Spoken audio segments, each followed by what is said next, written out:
This is Jay, This is A, and this is Moxicated. where we drop the booze and walk through the reality of life alcohol-free. So grab your favorite mock, get ready to laugh, and let's get Moxicated.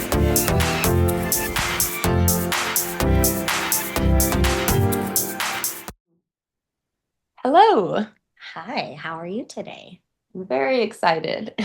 I'm excited as well. We have our first guest of the new season. Oh, yeah, I didn't even think about that. That is so exciting. And it's a heavy hitter.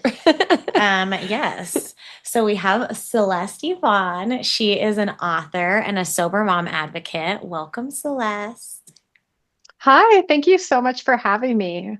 Thank you for being here. We are so excited. Allie just always raves about you and your page. And so it is so cool to get to know you and have our listeners get to know you as well. So thank you for being here.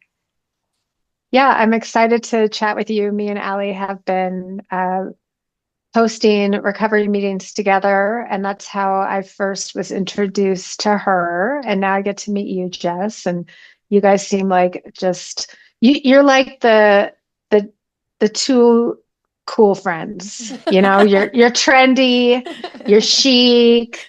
Uh, you're the moms in the or the women in the pickup line that look like you have it all together. We don't, but thank Thank you you. so much. I appreciate that. With coffee stains on my pants. I love that.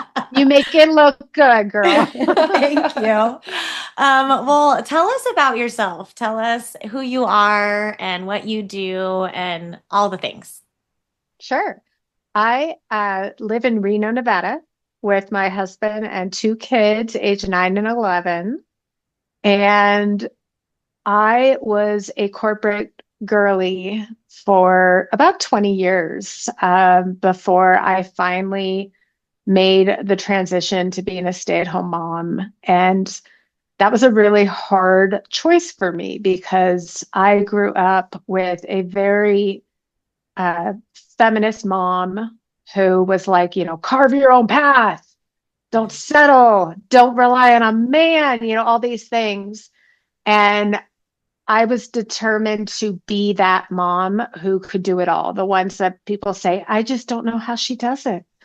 I wanted to have kind of the trad wife aesthetic while kicking butt in the workplace. And I thought it was plausible. And that uh, crashed into me pretty quickly when my kids were 3 and 1. When I realized I had to quit drinking, like I had to get out of my own way because what I was doing at that point was self-sabotaging. And what came after that in my sobriety was really a metamorphosis, and not just how I saw things, but who I became and what I realized mattered. And so I feel like it kind of opened this watershed to where my values have changed, where I stand around what motherhood means has changed. It really opened my eyes to traditional gender roles and where I want my place to be and how I want to speak to others from my place and um, from the place around social media and my writing where I can weigh in and I can add value.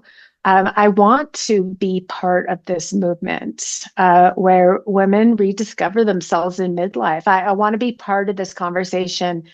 And that's been a really important part of my most recent phase of sobriety. But honestly, like the evolution is so big. Like who knows where I'll be in 10 years? I'd like the sky feels like it's the limit because things change so monumentally. Once you take the blinders off, and the blinders being a nightly wine fix. Mhm.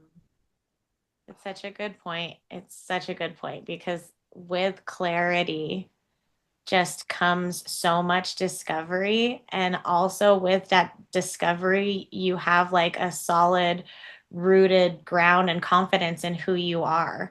And so it does give you the ability to stand firmly in what you believe and then adapt as you Yeah. grow over time, because you have that clarity of who you are. And um, pulling back to our recent episode about trusting yourself too, it's just a huge part of that. So that was such a good point. Thank you for saying that. Yes. Oh, I Um, think yeah, trusting yourself, it has to come with time. And I don't know how you can do that while you're drinking, frankly, not at the level I was drinking at. yeah, Um, and getting that back has been one of the most beautiful parts of this whole journey. To yeah, be able, I say this in recovery meetings all the time, to be able to wake up in the morning and know with certainty what I did the night before. I mean, so many people take this for granted, but for me, I didn't even trust my own recollection, and I couldn't. I had to rely on what other people told me. yeah, And there is no darker place to sit in my experience than not being able to trust my own experience. yeah. oh, It's you give so me the good. chills. Well, and I love too that like taking it to the next step and really spreading that message to other moms and other women and saying like I found this beautiful gift and it is available to you and you and you and you and every person, just by, taking a step back from alcohol. And you have a very strong presence online, helping women and helping moms. And I was wondering if you would touch on that a little bit. Yeah, I mean, that too has been a evolution. By all means, it was not an overnight thing. I think I've been doing this for about 10 years.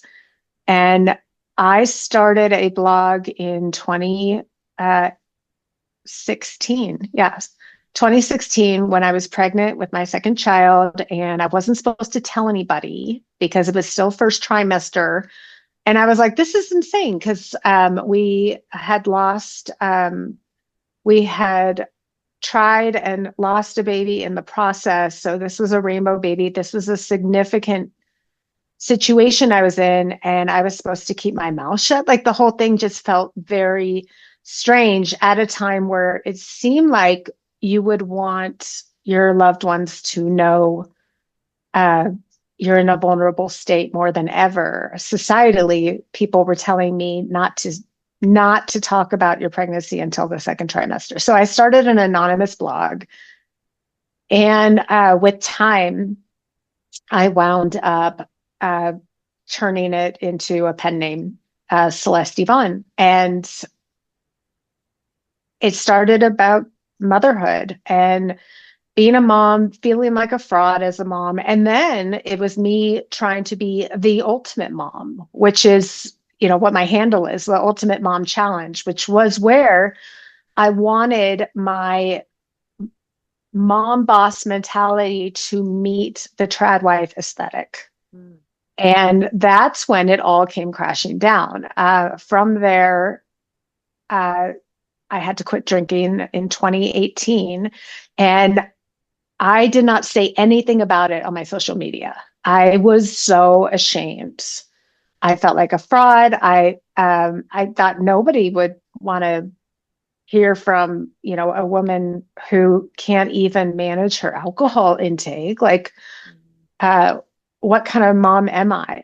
That was the other thing, is fear that people would use it against me as a mother. Yeah. And it wasn't until I reached my essentially 1 year of sobriety where I was like, actually, this is something to be proud of. And I put my first post out at 1 year. I said, hey guys, you didn't know this about me, but today I'm 1 year sober. I bet you didn't know I had a drinking problem. That's because I hid it. And I just uh, opened up about all of it. And I couldn't believe the response to it.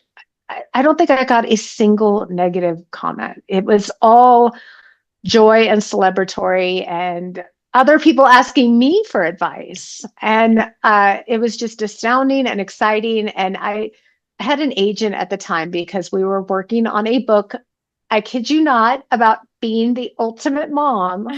And my agent calls me and says, "This is what your book has to be about." And I was like, Wow. okay, I think she's onto something. And from there, we completely transformed the book proposal to being about sobriety in motherhood, but also why is mommy wine culture a thing? Why do so many moms turn to alcohol to numb out um, more than ever? I mean, the stats were so terrifying at the growth in women's drinking between 2012 and 2020. And then COVID, created a whole different type of surge. But my goal was to get to the root of how did we get here? Like, why are we putting onesies on our babies that say, "I'm the reason mommy drinks," and laughing at it? And what can we be doing instead? Yes. So my social media really transitioned at that point, where I really wanted to talk about mommy wine culture. I wanted to talk about uh, how we got here. And if you are someone who's struggling with alcohol, what can you do about it? Uh, I started hosting meetings for moms in recovery at that point, well, 2020, as my book started to come into place. And since then, I guess it's been 6 years since then. And I see my page evolving, where I don't necessarily want to talk about not drinking all the time anymore because I feel like I've covered it all. Yeah. It's not a significant part of my day to day. I hardly ever think about it unless I'm hosting a recovery meeting. It's so ingrained in me. And now I'm seeing other things that I'm veering towards, like really honing in on the mental load and gender roles and uh, a woman's value. And how do we empower women to not only see themselves as the badasses they all are, but for the rest of the world to see it too, so Mm. we don't feel invisible. Yeah. Um, and that's kind of how the transformation continues to go, and it's exciting. It's so exciting. I love that. I know. Oh, okay. So I would like to talk a little bit more about your book, if that's okay to move into Yeah. it. Yeah, I was gonna say too that that was a really good message to people that are starting to get past like the 1 to 2 year mark, because you do start to evolve, like you have mentioned, in your sobriety. And I think that the sobriety is like the foundation, whereas then you start to kind of like grow out of it into your own little areas of like, no, this is what is most important to me, and this is what I'm going to focus on. And so, yeah, that is so incredible, and so incredible to see the road that like paved the way. So leading in, yeah, to the Yeah. book, and tell us about it. And one more thing before you start telling us about it. How cool. I did not know that part of your story, that you had that book deal, kind of focusing on something else, and that just from being authentic and finally sharing, what you had been experiencing over the past year, your agent is like, "No, girl, this is where we're going." Like, that is Yeah. just, oh, I love that story. So yes, tell us about the book. Yeah, she said, she's like, "We can do this book another time, but right now I want you to focus on this piece of your story." And now, like, thank God that book never came out, right? I mean, I have nothing to say about the ultimate mom. I like the ultimate mom, to me, the definition of that is so different now from what I thought it was 10 years ago. And that's a good thing. Like, I don't want to be that person I was aspiring towards in 2016. So the book, there's so many quit lit books out there. And even back when I was working on this, really focused on it between 2018, 2020, some of my favorite quit lit books had come out. And how could I contribute to this genre without regurgitating essentially what everyone else has already said? And what I realized is if we're going to focus on women and if we're going to focus on mommy wine culture, let's talk about what is getting women to drink more in the first place. And I saw this cultural flux of where we were societally, where more women were in the workplace than ever, but still hanging on, and not just the women, everybody hanging on to traditional gender roles at home. Yeah. So not only were women going out there and slaying it at work, but they were going home still expected to do all the household labor.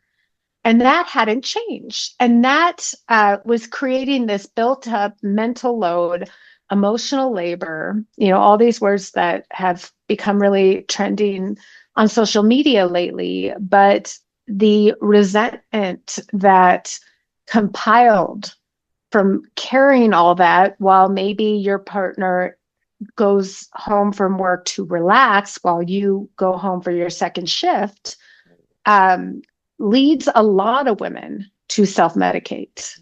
And I was doing it to self-medicate. A lot of the women I was talking to in the recovery meetings were doing the exact same thing as me. And then when COVID hit, it was on overdrive because now we were adding on the role of homeschooling. And a lot of women got stuck carrying the brunt of that additional workload for many reasons, but it just added another stress factor. So using the research that I compiled with my own story and the stories of the women who were in recovery groups with me, we were able to not only define, what is at the root of our drinking, but why mommy wine culture came at such an provocative time, because it was right at the explosion of social media, where you could take a toxic expression and it could go viral to millions of people overnight. It was the perfect storm. And then how do women, specifically mothers, get out of it? I remember when I first quit drinking, and I met with a woman who had been in the 12-step groups for years. And her first piece of advice to me was, you got to go to 90 meetings in 90 days. And I'm like, girl, I've got a 3-year-old and a 1-year-old. And I'm in charge of watching them all day. Like I can't go to 90 meetings in 90 days. And of course now, this was before COVID. Now that virtual meetings are available, I think it's far more plausible and more mom friendly, and more doable. But at the time, I remember thinking, well, this is why probably most moms aren't diving headfirst into recovery, because we've got 1,000 other jobs that frankly feel more important than my little drinking problem. And, I say that in quotations because now the way I see it is you can't mother effectively until you take care of that little drinking problem. But at the time, I remember thinking, no, my kids have to come first here, and I'll figure out the drinking thing later. Yeah. Yeah. Oh. Okay. So real quick, your book, I've read it multiple times. I had read it last year, and it was one of the first quit lit books that I've read. And at first, because the title is It's Not About the Wine, in my head I was like, well, I'm not really a wine drinker, so I don't know if I'm gonna relate. I turned it on, and I think I listened to the whole book in one day. I was like, I have to get to the end of this. But truly, your book, yes, it's quit lit, but it's also so important for mothers, I think. And honestly, like tears are coming to my eyes because it is a book that any I feel like most women should read because of the mother side of it, the gender role side of it, the sobriety side. Like it covers so many parts and it is so real and relatable that it's like I want my friends that aren't sober to even read it, as mothers and as in the community, just all of it. Like it is just such a great book that I don't have a lot of hard copies of books, but this one I would highlight, I would have all of that. And it's Oh, I just, love that. I just, I really do think that the approach that you did take, and it was interesting when you said that because I didn't know that about your book too, that you were writing a mother, like the ultimate mom book before. But I want to tell you, this book is the guide to being the ultimate mom by taking Mm, care of yourself through sobriety, by taking care of yourself through the gender roles, and like just like you said, you get off of work and then you come home and there's second shift. While yeah, we do have supportive husbands out there, but a lot of people don't. And right. so it's like all of it's just one of those things where once again in our community, we don't feel alone. Like we're the only ones going through this. And so I just I can't thank you enough for doing the research, for doing all of the stuff because this book it really is like a full circle of like womanhood, I would say. Well, yeah, and all the things that we are put up against every single day, and taking all of that and looking at it and saying, like, you have all of this on your plate, and then you have all of this messaging coming at your way. And so it Yeah, just makes sense that this is the route you went. And I feel right. like when people have books like this where there is such a connection to other women, like saying me too, and then there is, all of the facts and all of the research that you did and put into it, it gives them like a breath, like it gives them and I'm not alone, but also like I can do it because of all of this, or now I understand why I was doing it because of all of this. It lays everything out there for somebody to kind of look at things from a completely different perspective, which I Yes. is think, amazing. thank you so much for saying that, first of all, because sometimes, it's been a couple of years since the book came out, and it's easy to forget that even happened, because life goes on and I don't. So thank you for sharing that. It really feels amazing to hear. When I was still writing this book, when I first quit drinking, so we're looking at 2017, very end of 2017. It was a very weird time because this idea of being a gray area drinker wasn't even well understood. I think Jolene Park, I think she's the one that wrote Gray Area Drinking. Yeah.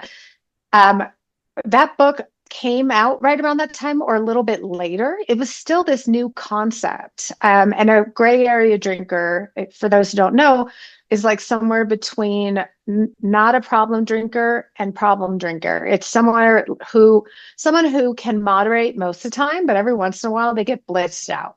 Mhm. And they don't have a firm um, piece of control over when and how it's going to happen. It's like playing Russian roulette. And I was very much a gray area drinker. So I think a lot of women that I was talking to in my recovery were also in that weird middle space.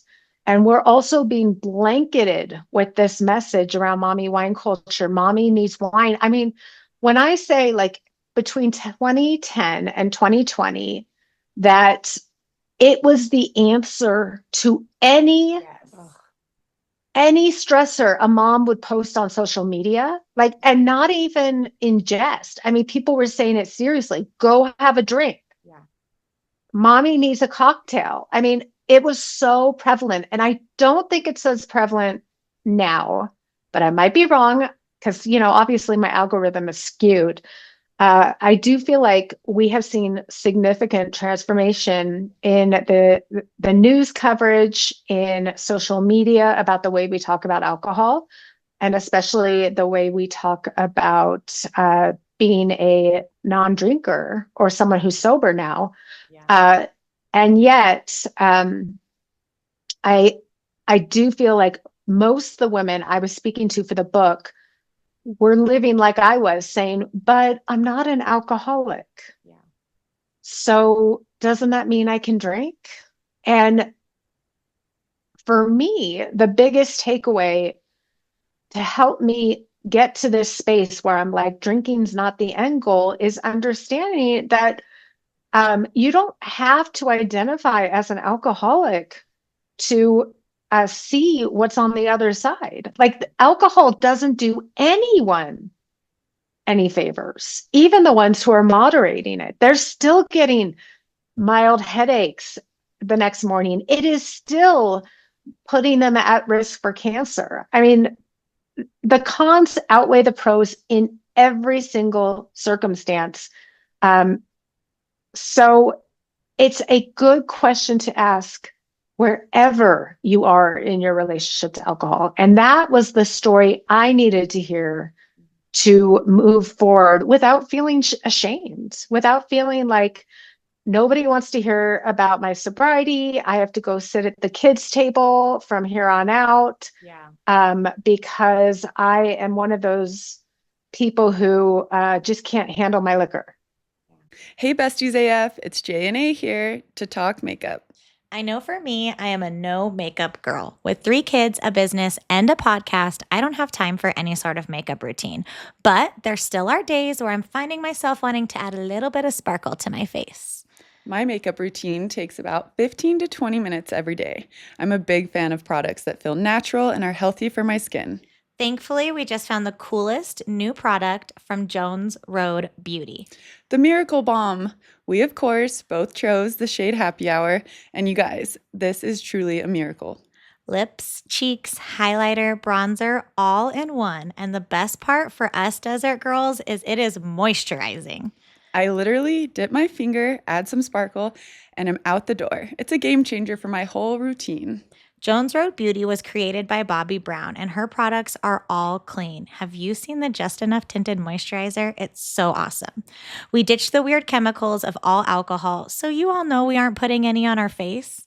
If you want makeup that brings out your natural glow instead of hiding it, Jones Road is the way to go. For a limited time, our listeners are getting a free cool gloss on their first purchase when they use code MOCK at checkout. Just head to jonesroadbeauty.com and use code MOCK at checkout. After you purchase, they will ask you where you heard about them, and please support our show. Tell them our show sent you. We love you, babes. Now back to our show. I think so many people, especially like you're saying, didn't have those words or a voice to them. And I think when you are a gray area drinker, you get more messages, even if you're giving them to yourself or from family or from friends, to like, oh, it's okay. Like, it's okay. It's not that big of a deal. And so that kind of, those messages fuel that fire, I guess, to say. I They want to do. go, yeah, I want to go back to something Allie said about something you touched on in your book about partners. And you recently revisited it on your Substack Yes. about having maybe the not most supportive of partners. And on Moxicated, this is a question that Al and I get asked a lot, and a lot of women are frankly dealing with unsupportive partners, and we don't have as much experience in that. And so we would love for you to kind of dive into what you said in the book and what kind of led to you revisiting that. Yeah. It for me is probably one of the most common questions I get asked as well. It's also probably one of the most common topics that come up in recovery meetings. Yeah. So I know people are looking for answers to it. I brought it up in the book because for that very reason. And my latest Substack post, I wanted to revisit it. And I remembered that I had an interview with Annie Grace a long time ago, and she's the author of the book This Naked Mind, which was, I think, the very first Quit Lit book I read, if not the first, the second.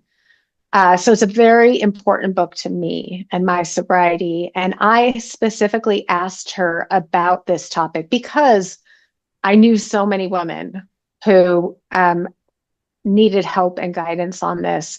And I only had my experience. And my experience wasn't bad.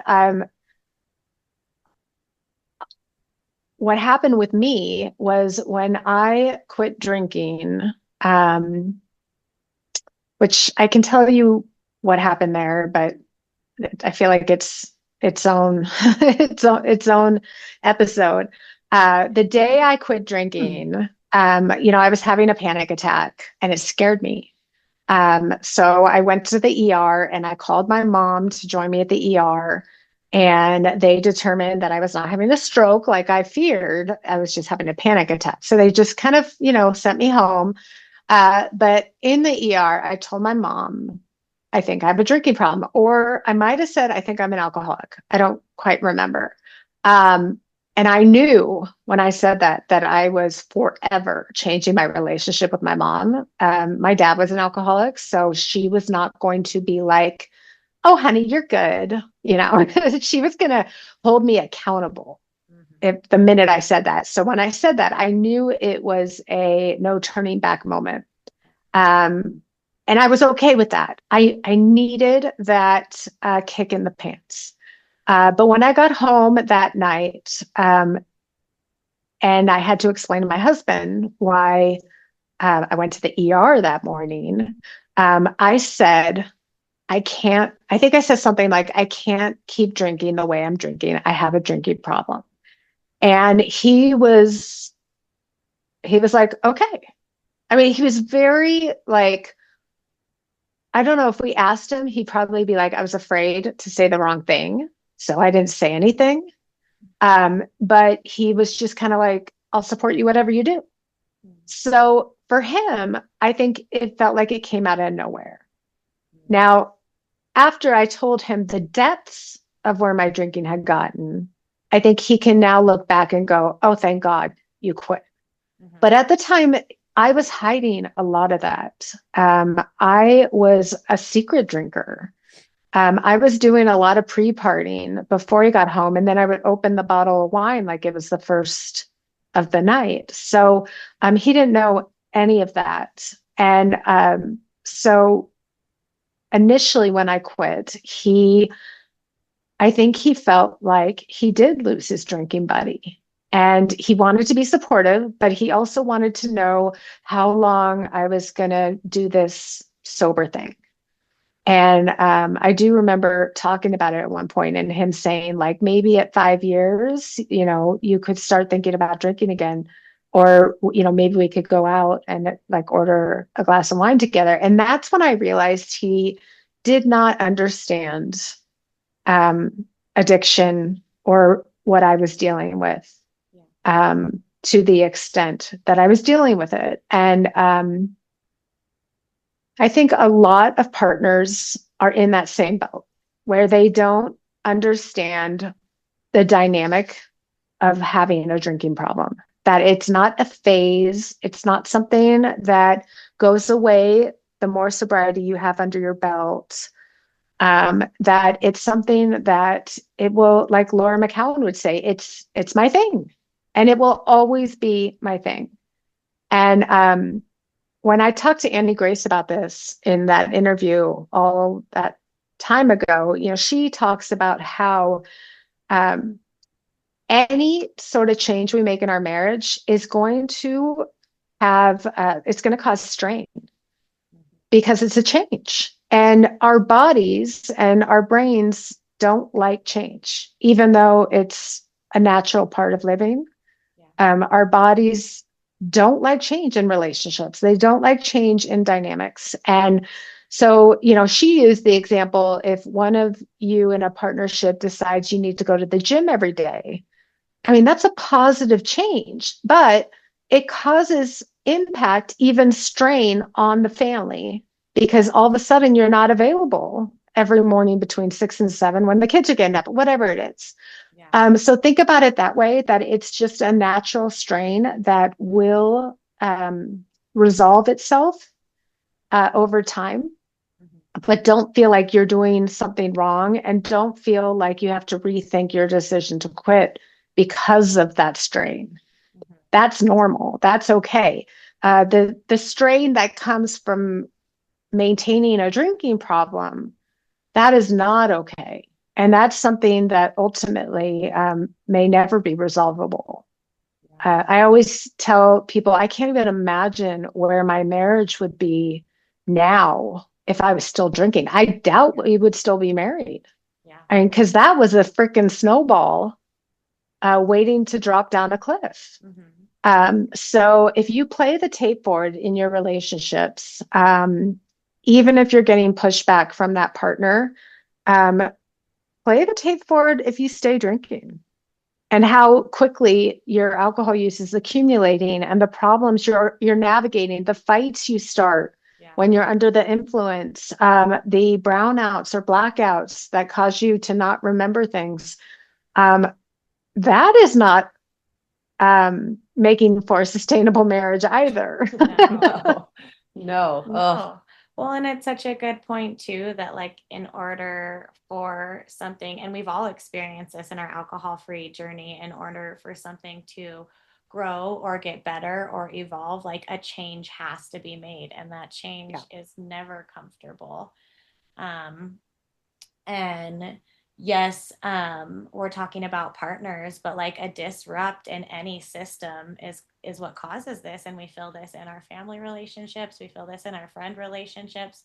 And so of course they're going to sneak in to our partnerships. And it's funny because before I quit drinking, I was going to couples counseling with my husband, and I was described something very similar. It was like if you and your partner ate, fast food every single day and it was your thing and that's what you guys did. And then all of a sudden one said like, I'm not going to do this anymore. I'm not going to eat fast food. I'm going to do something else. Like just the dynamics of both situations, it is a positive change, but one is left there feeling like this was our thing. This is what we did. And so, yeah. And I also think there's something to be said about the mental load that we as women carry, and how sometimes our partners are just not, they just aren't tuned into it. And so when you are drinking, the mental load is so immense, and we as women carry it. And okay, I can have this bottle of wine and I can do this and I can hide this and I can do this before my husband gets home, and all this whole time our partner has no idea we were doing all of those things. So I'm so glad that you pointed that out. It's so true. Yes. Oh, I could listen to you all day, Celeste. Like you do. Your advice, it's just all of it. It just comes out so relatable and it's so easy to listen. I don't know if it's your frequency of your voice or what. You're mesmerizing. I just love it. And just, yeah, I'm just so glad that our listeners are getting a chance to also hear from you as well. I think, I always talk about the mental load of alcohol because it gets its own mental load. It's its own, lead backpack we carry when we are living this secret life.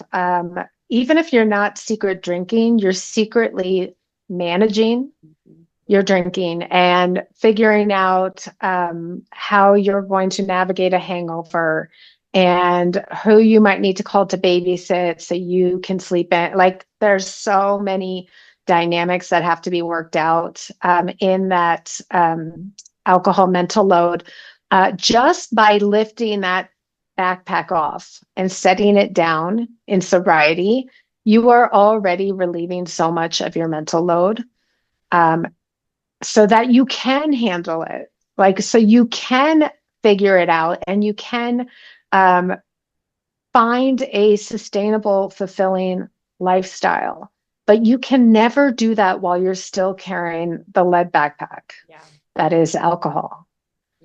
So it really, like when it comes to the mental load, when it comes to emotional labor, when it comes to any sort of relationship struggles you're having, the first thing I would advise is putting the lead backpack down And then you can dig up the roots of what else is going on, but you can't do any of that when you're carrying something so heavy and something all consuming. Mhm.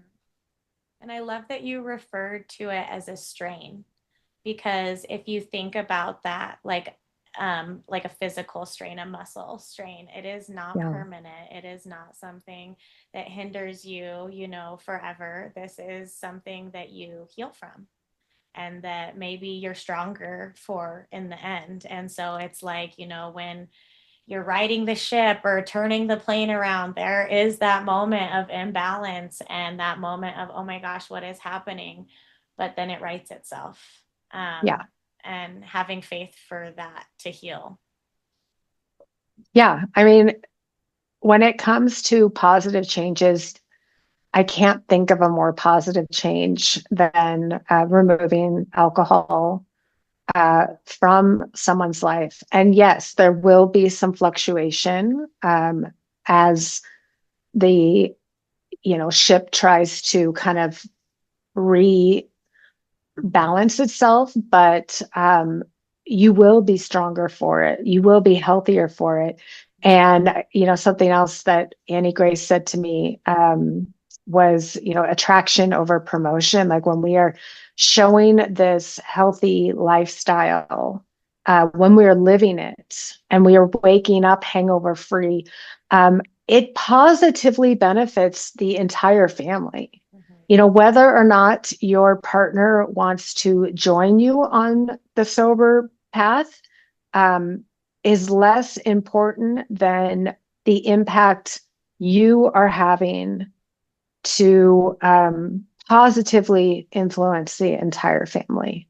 Yeah. And it's a good kind of influence in a way that alcohol can never be.